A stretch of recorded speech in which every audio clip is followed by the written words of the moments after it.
regard any nuclear missile launched from Cuba against any nation in the Western Hemisphere as an attack by the Soviet Union on the United States, requiring a full retaliatory response upon the Soviet Union. In 1962, the world was on the brink of nuclear war. Good evening, my fellow citizens.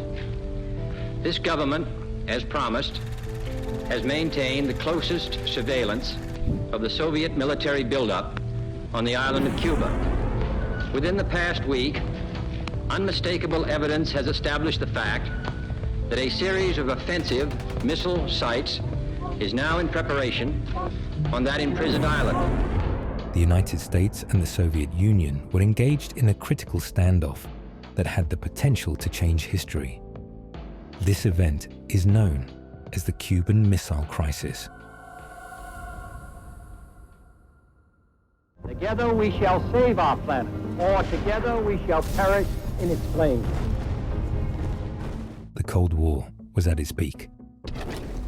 The United States and the Soviet Union were in constant competition for global influence, with nuclear weapons playing a central role.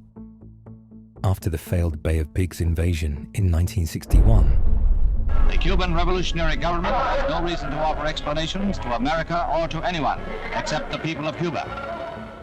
Cuba, under Fidel Castro, sought support from the Soviet Union.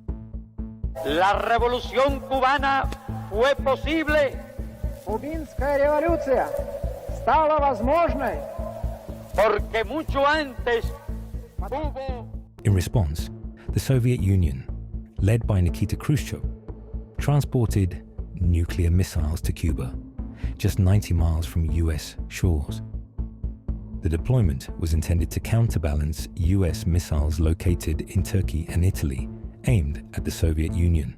The purpose of these bases can be none other than to provide a nuclear strike capability against the Western Hemisphere. On October 14, 1962, a U-2 reconnaissance plane photographed missile sites under construction in Cuba. The discovery presented President John F. Kennedy with a serious threat.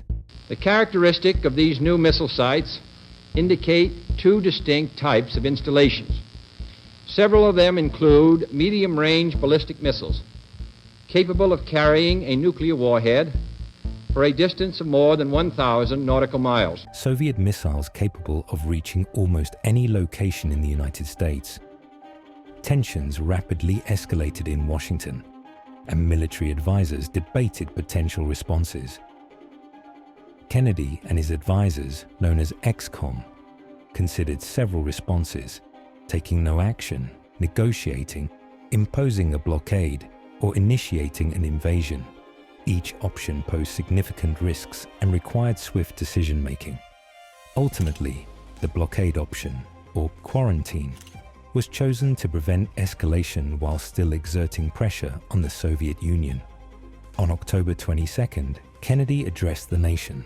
Each of these missiles, in short, is capable of striking Washington, D.C., the Panama Canal, Cape Canaveral, Mexico City, or any other city in the southeastern part of the United States, in Central America, or in the Caribbean area. Announcing a quarantine around Cuba. A naval blockade to prevent further missile shipments. Tensions escalated as Soviet ships neared the blockade zone. The possibility of war loomed, and both sides closely monitored the situation. Many citizens anxiously followed news reports fearing a nuclear conflict. During this period, US military forces were placed at DEFCON 2, the highest readiness level short of actual war. In Cuba, missile sites neared operational status. The situation created widespread public anxiety, leading to preparations such as fallout shelters and emergency drills. Citizens feared an imminent nuclear strike, and civil defense measures were implemented across the country. Families stocked up on supplies, and schools practiced air raid drills.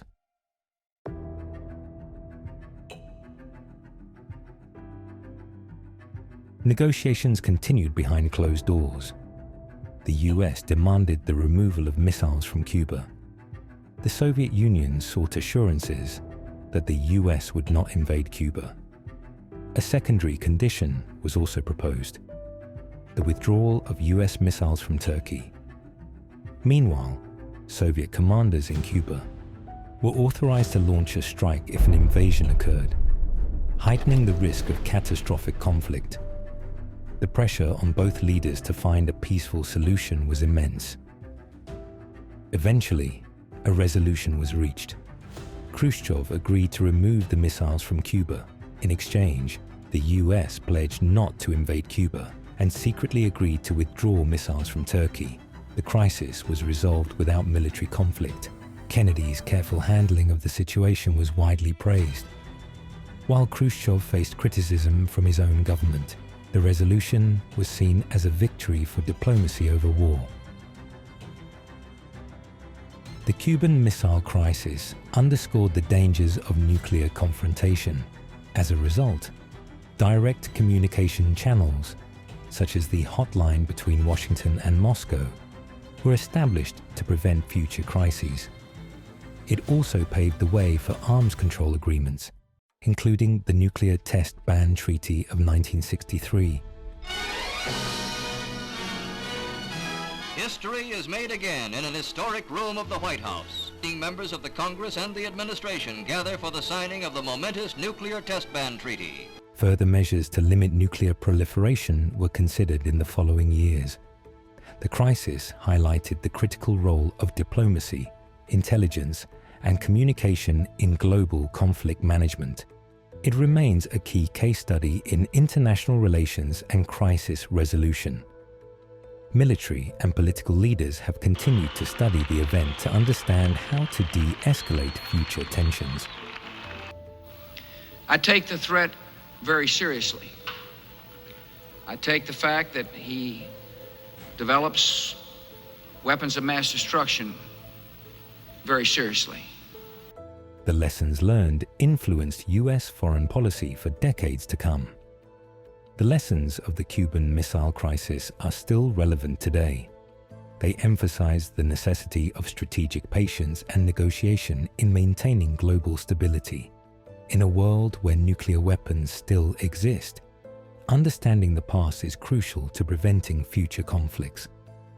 The crisis serves as a reminder of how close the world once came to catastrophe and how diplomacy can avert disaster. Thank you for watching. For more historical insights, please like and subscribe. Share your thoughts in the comments. What do you think was the most decisive moment of the crisis?